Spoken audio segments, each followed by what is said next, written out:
कैसे हो दोस्तों। मैं Shubhankar Pandey, achieve target with Shubhankar channel में आपका स्वागत है। ज्योग्राफी चल रही थी हमारी और ज्योग्राफी में हमने फिजिकल ज्योग्राफी के फर्स्ट लेक्चर में ओवरव्यू लिया था और सेकंड लेक्चर में हमने जो पृथ्वी की आंतरिक संरचना है उसके बारे में हमने पढ़ने की कोशिश की थी। उसके बारे में मुझे लगता है कि आप लोगों को थोड़ा मोटा मोटा अंदाजा हो चुका होगा कि पृथ्वी की आंतरिक संरचना किस प्रकार से रहती है और उसके संबंध में किन किन सिद्धांतों के आधार पर विचार रखा गया। तो अपने घनत्व के आधार पर, तापमान के आधार पर, टेम्परेचर और फिर प्रेशर इन तीनों के आधार पर जब पढ़े तो हमें पृथ्वी की आंतरिक संरचना के विषय में अच्छी जानकारी जब प्राप्त नहीं हुई तो उसके बाद में अभिनव सिद्धांत आया। वो आया भूकंपीय तरंगों के आधार पर और हमने भूकंपीय तरंगों के आधार पर पृथ्वी की आंतरिक संरचना के विषय में जानकारी प्राप्त की और जानकारी प्राप्त करने के बाद में हमें मोटा मोटा अंदाजा हो गया।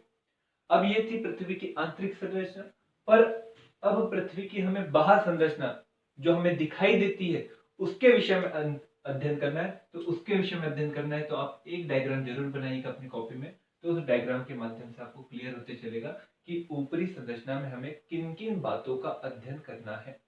तो सबसे पहले ये हो गया महाद्वीपीय पर्वत, पठार, मैदान,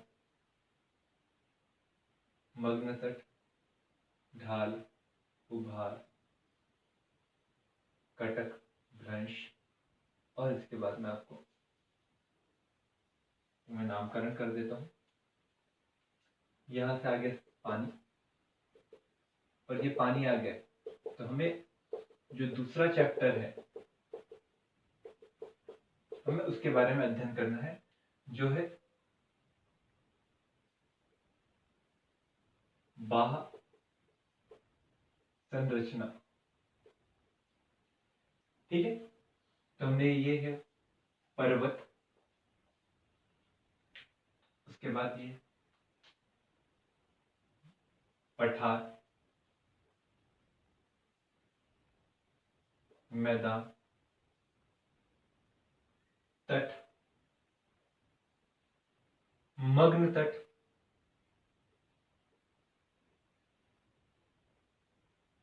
ढाल, उभार, महासागरीय मैदान, महासागरीय मैदान, कटक, भ्रंश आदि। इसके बारे में हमें अध्ययन करना है। अब इनके बारे में अध्ययन करना है तो स्वाभाविक रूप से एक एक करके पढ़ना चाहिए, परंतु ये संरचना बनती कैसे है ये जब तक के नहीं पता रहेगा तो हम इनके बारे में अध्ययन कर ही नहीं पाएंगे। तो हमें पृथ्वी की आंतरिक संरचना के बारे में तो पता चला कि भैया ऐसी ऐसी है, सियाल सीमा निफे या फिर क्रस्ट मेटल कोर या ऊपरी मंडल, दुर्बल मंडल, मध्य मंडल या केंद्र मंडल, या कॉन्राडो मोहो रिपीटी या गुटनबर्ग, फिर लेमन, इसमें हमने बांटकर पढ़ा। पर जो पृथ्वी की बाह्य संरचना है ये बाह्य संरचना कहीं ना कहीं हमें दिखाई देती है, मतलब ये है इफेक्ट, ये है प्रभाव। अब ये प्रभाव है तो भैया ये प्रभाव जो होता है किसी कारण से होता है। मतलब अगर मान के चलो मैं चल रहा हूं तो चल रहा हूं मतलब ये आपको दिखाई दे रहा है, ये दिखाई दे रहा है तो मतलब ये इफेक्ट है। स्वाभाविक, चल क्यों रहा हूं, मेरे में एनर्जी है और एनर्जी के कारण मैं आगे फोर्स लगा पा रहा हूं। तो मतलब कारण क्या है चलने का, फोर्स प्लस एनर्जी, और दिख क्या रहा है मेरा चलना।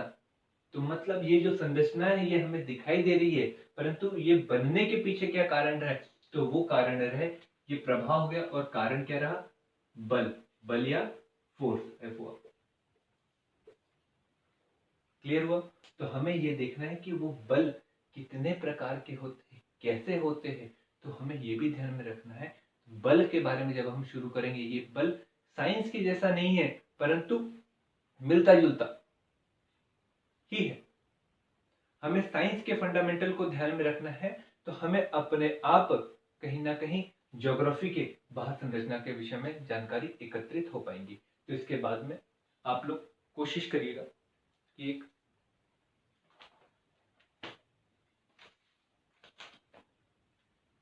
डायग्राम बनाइए और डायग्राम बनाने के बाद में आप लोग बल के विषय में हम जानकारी एकत्रित करेंगे। बल,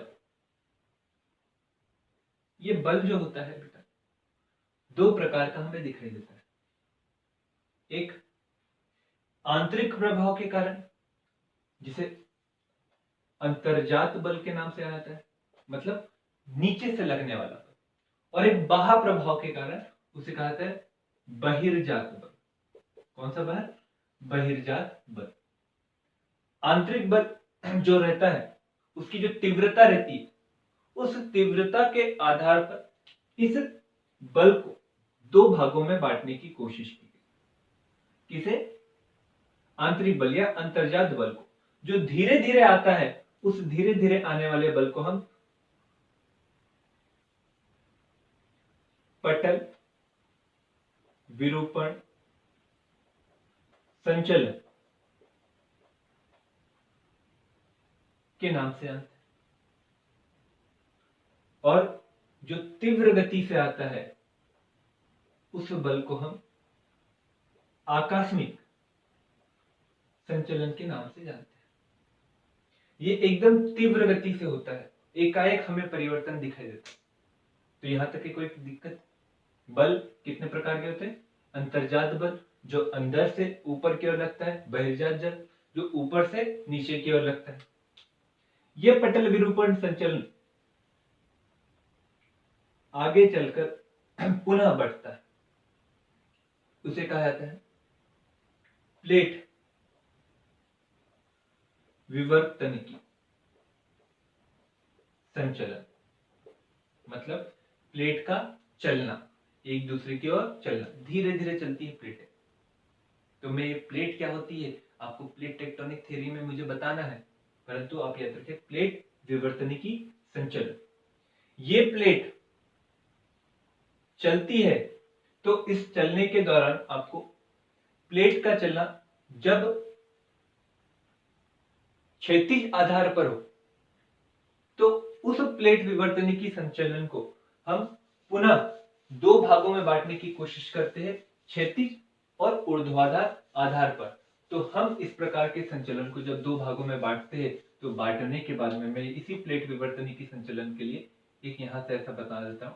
तो जो क्षैतिज आधार पर संचलन होता है उसे कहा जाता है महादेशजन संचलन, और जो ऊर्ध्वाधर आधार पर होता है उसे कहा जाता है पर्वत निर्माण कार्य संचलन। कोई दिक्कत? यहां तक के कोई दिक्कत है? बल है, परंतु बल को अलग अलग नामों से जाना जाता है। तो मैं वही बताने की कोशिश कर रहा हूं कि आप लोग साइंस की दुनिया में रहिए, परंतु जो टर्मिनोलॉजी है वो आप ज्योग्राफी की ही यूज करें। ये पटल विरूपण संचलन जो होता है बेटा, जब नीचे की ओर लगता है या ऊपर की ओर थोड़ा सा लगता है तो उसे अलग अलग नाम से जाना जाता है। एक है ऊपरी मुखी संचलन, दूसरा अधोमुखी संचलन। इस ऊपरी मुखी संचलन में हमें दो प्रकार का संचलन दिखाई देगा। जब किसी महाद्वीप में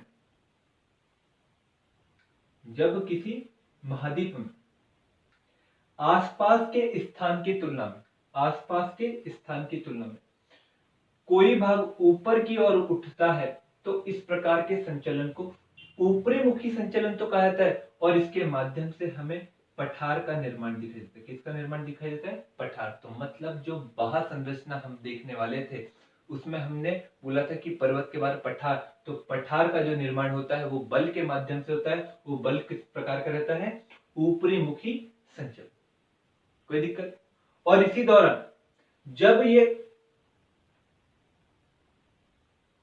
महाद्वीपीय क्षेत्र जब महासागर में तब्दील होता है, मतलब आगे महासागरीय स्थिति आती है, और तब महासागर का कोई भाग, मग्न तट वाला भाग जो थोड़ा सा पानी में है, वो ऊपर की ओर आता है, तो इस प्रकार के संचलन को भी हम ऊपरी मुखी संचलन के अंतर्गत रखते हैं। तो मतलब ऊपरी मुखी संचलन के माध्यम से दो प्रकार की संरचनाओं का निर्माण होता है, एक तो पठार और दूसरा होता है मग्न तट से बना हुआ तट।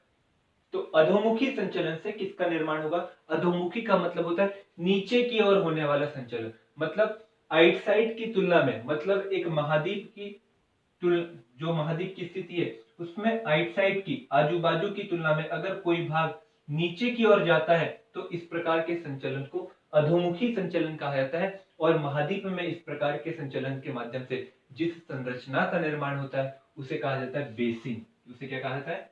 बेसिन। कोई दिक्कत है? और इसी के बाद में जब यही संचलन महासागर के क्षेत्र में होगा तो महासागर के क्षेत्र में इस प्रकार के होने वाले संचलन को आप, जब कोई स्थल का भाग पानी में मिल जाता है तो इस प्रकार के संचलन से हमें जिस संरचना का निर्माण दिखाई देता है उस संरचना को कहा जाता है मग्न तट। तो मतलब हमें पता चल गया कि ऊपरी मुखी संचलन से पठार और तट का निर्माण होता है, तो अधोमुखी संचलन से बेसिन और मग्न तट का निर्माण होता है। कोई दिक्कत है यहाँ तक के? जब यहाँ तक की कोई दिक्कत है ही नहीं तो हमें और बातें थोड़ी सी पकड़ के लेना चाहिए कि भैया कि पर्वत निर्माणकारी संचलन किस प्रकार, और नाम से ही क्लियर हो रहा है पर्वत। तो पर्वत निर्माणकारी मतलब स्वाभाविक रूप से पर्वत का निर्माण होता होगा, परंतु पर्वत का निर्माण संचलन के कारण हो रहा है। और संचलन यहाँ पर आपको दो प्रकार का दिखाई देगा, परंतु मैं आपको कुछ और भी बात बता दूं।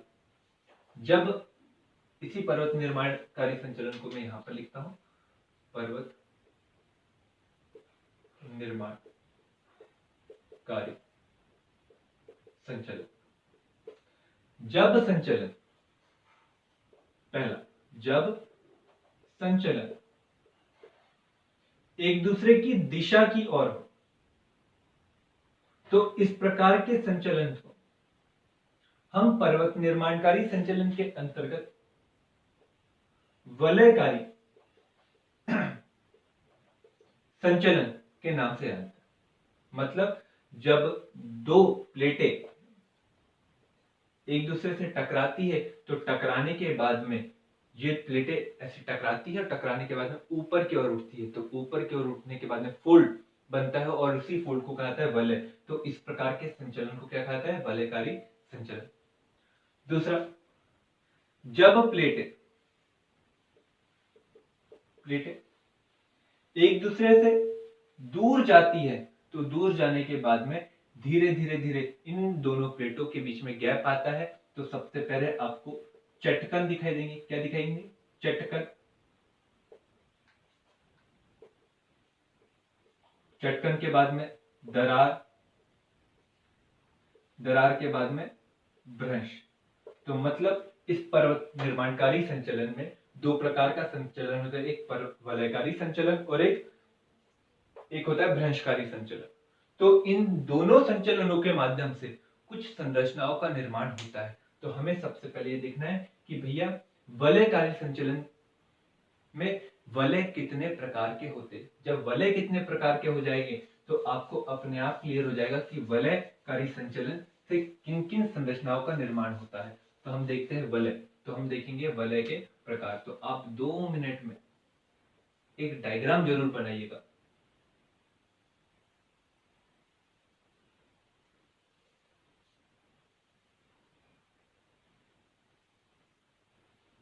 ये डायग्राम जरूर बनाइएगा और ABCD नाम जरूर दीजिएगा उसे।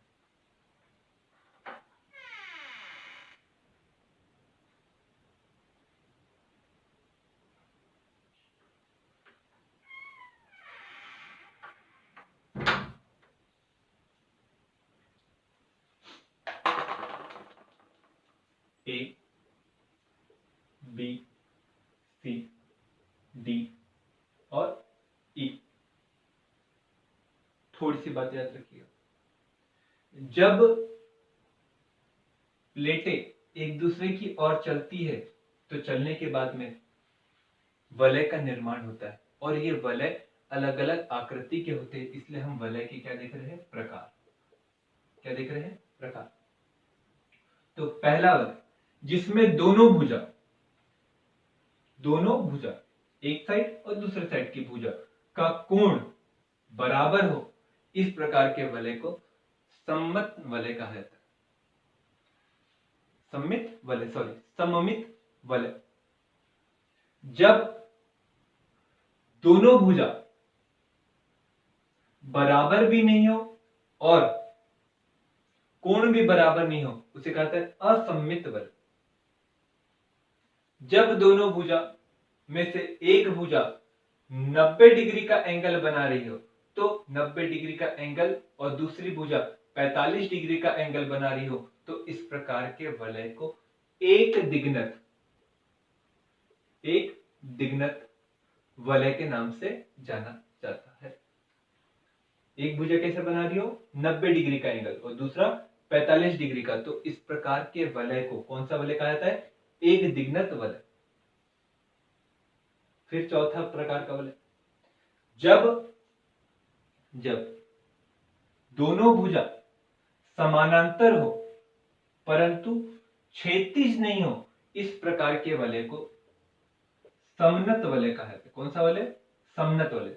समानांतर हो परंतु क्षैतिज नहीं हो, इस प्रकार के वलय को समनत वलय के नाम से जाना। तो मतलब हमने 4 वलय देख लिए, सममित, असममित, एक दिग्नत, समनत, और आता है तीसरा ऐसा वलय जिसकी दोनों भुजा समानांतर भी हो और क्षैतिज भी हो, इस प्रकार के वलय को कहा जाता है परिवलित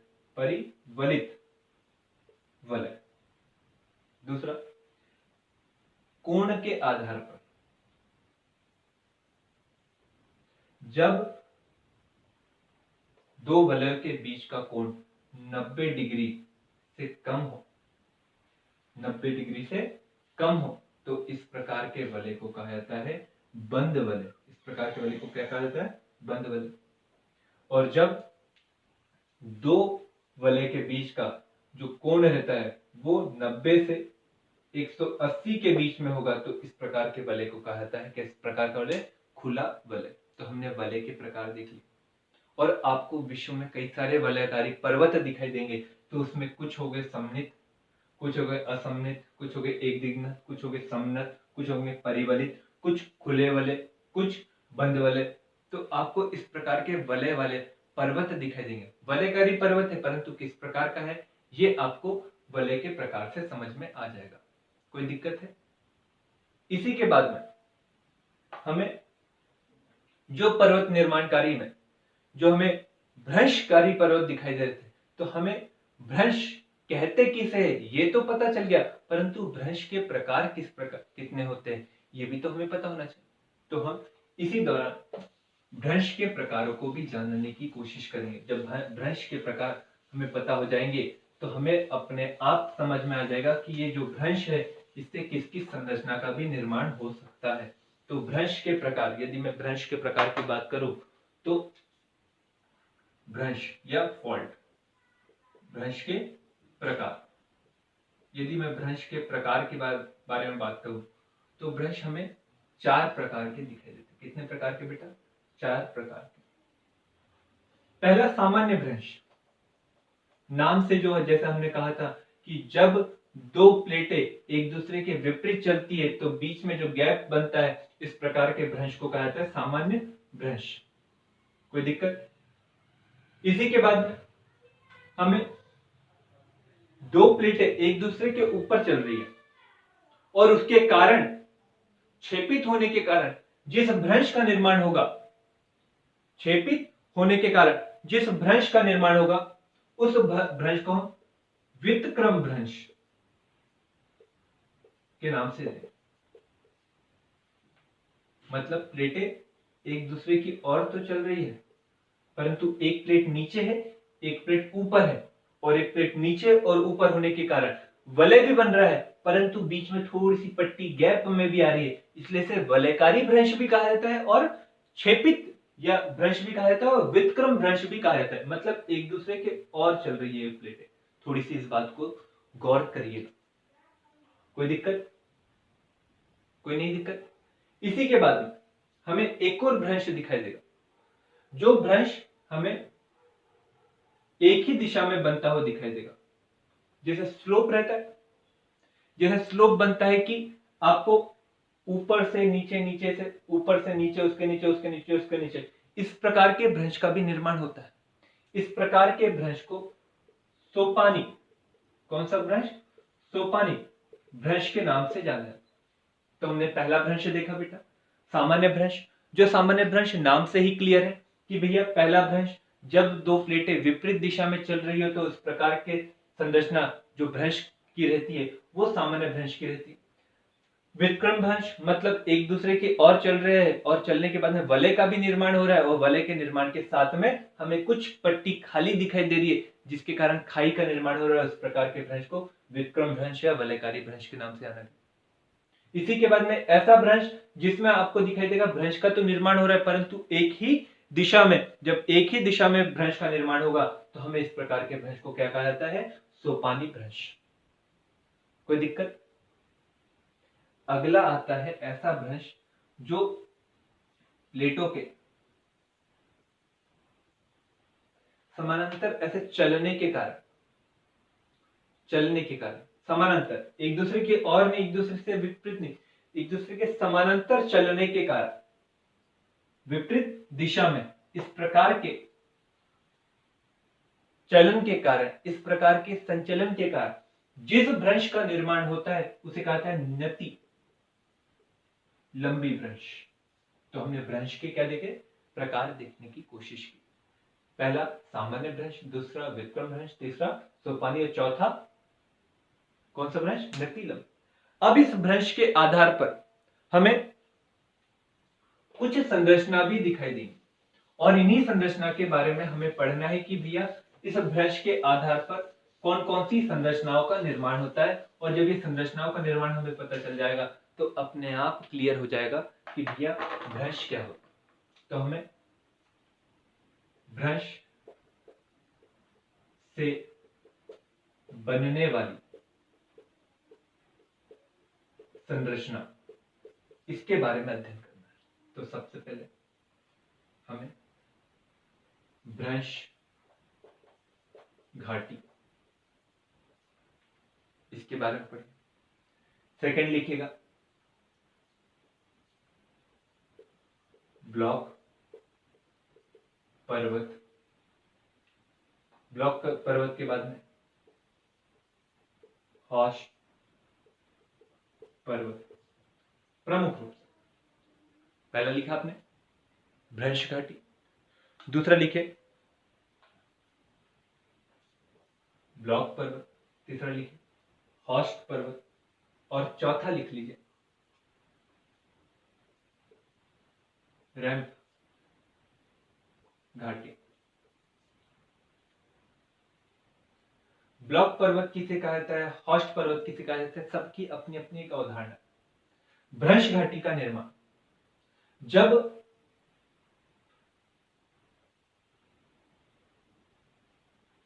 अगर मैं इस प्रकार से एक डायग्राम बना,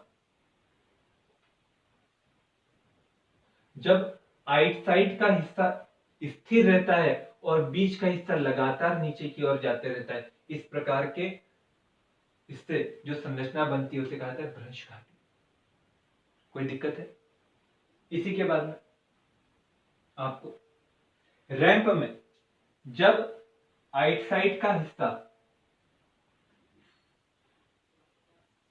अपने आप ऊपर की ओर जाता है और बीच का हिस्सा वैसा ही रहता है, इस प्रकार की संरचना से बनने वाली संरचना को हम रैंप घाटी के नाम से जानते हैं। इसी में ब्लॉक पर्वत आउटसाइड का हिस्सा कैसा रहेगा, आपको सिंपल सा दिखाई देगा। जैसे आपको अगर मैं उदाहरण के रूप में लेकर चलूं तो आपको सतपुड़ा पर्वत दिखाई देगा। यह सतपुड़ा पर्वत ब्लॉक पर्वत का एक उदाहरण है और ब्लॉक पर्वत में आपको बीच का हिस्सा जो रहेगा वो ऊपर उठते हुए दिखाई देगा, आउटसाइड का हिस्सा वैसे का वैसा। और हौश पर्वत में आपको बीच का हिस्सा वैसा का वैसा दिखाई देगा और आउटसाइड का हिस्सा नीचे की ओर जाते हुए दिखाई देगा। तो इस प्रकार के पर्वत को कहा जाता है हौश पर्वत और ब्लॉक पर्वत में ऊपर की ओर उठते हुए दिखाई देता है, जिसका एक अच्छा उदाहरण है कौन सा? सतपुड़ा पर्वतमाला। तो इसके माध्यम से हम इस बात को समझ गए कि भैया जो ऊपरी संरचना का निर्माण होता है जिसको हम बहिर्जात स्थिति कहते हैं, तो उसमें हमने देखा कि भैया बल के कारण होता है। तो ये बल अंतर्जात होता है और बहिर्जात। तो अंतर्जात बल के बारे में आज हमने पढ़ने की कोशिश की और अंतर्जात बल के अंतर्गत हमने कई सारी बातों को पढ़ा। तो हमने अंतर्जात बल को तीव्रता के आधार पर कम तीव्रता और अधिक तीव्रता, तो कम तीव्रता को हम पटल विरूपण संचलन कहते हैं और इसकी दिशा के आधार पर हमने जब बांटने की कोशिश की तो हमको समझा प्लेट टेक्टोनिक, और प्लेट टेक्टोनिक को जब दिशा के आधार पर बांटा तो महादेश जनक संचलन और पर्वत निर्माणकारी। और महादेश जनक संचलन को भी हमने दो भागों में बांटा, एक ऊपरी मुखी और एक अधोमुखी। और पर्वत निर्माणकारी को भी हमने दो भागों में बांटा, एक पर्वत निर्माणकारी को हमने में बांटा और एक हमने बांटा किसमें, वलयकारी पर्वत के इसमें बांटा, और एक हमने बांटने की कोशिश की भ्रंश घाटी के क्षेत्र में। कल के लेक्चर में हम अंतर्जात बल के बाद में जो बहिर्जात बल रहते हैं उस बहिर्जात बल के बारे में पढ़ने की कोशिश करेंगे, अर्थात वायुमंडल का किस प्रकार से बाह्य संरचना के निर्माण में प्रभाव पड़ता है। हम उसके बारे में जब पढ़ने की कोशिश करेंगे तो हमें एक मोटा मोटा अंदाजा हो जाएगा कि भैया ये फोर्स कितने प्रकार के होते हैं। तो जरूर आप इस बात को जब ध्यान में रखेंगे तो मेरे 2-4 प्रश्न का जवाब भी आप दीजिएगा। पहला प्रश्न का जवाब, ऊपरी मुखी संचलन के माध्यम से किस बाह्य संरचना का निर्माण होता है। तीसरा, ऐसा कौन सा वलय है जो जिसकी एक भुजा 90 डिग्री का एंगल बनाती है और दूसरी भुजा 45 डिग्री का एंगल बनाती है। तीसरा, ऐसा कौन सा पर्वत है जो भ्रंश से निर्मित होता है परंतु उसके अंतर्गत आइट साइड की भुजा हमें स्थिर दिखाई देती है और बीच की भुजा ऊपर उठते हुए दिखाई देती है। ऐसा कौन सा पर्वत है। ये 3 प्रश्न है। ये 3 प्रश्नों को कमेंट में लिखिएगा ताकि मैं उसे चेक कर सकूं। आपको वीडियो अच्छे लग रहे हो तो आप वीडियो को लाइक करिए, चैनल को सब्सक्राइब करिए और बेल आइकन जरूर दबाइए ताकि आगे आने वाले फिजिकल ज्योग्राफी के लेक्चर आपको लगातार मिलते रहे और फिजिकल ज्योग्राफी का कंसेप्ट आपका लगातार क्लियर होते रहे। धन्यवाद।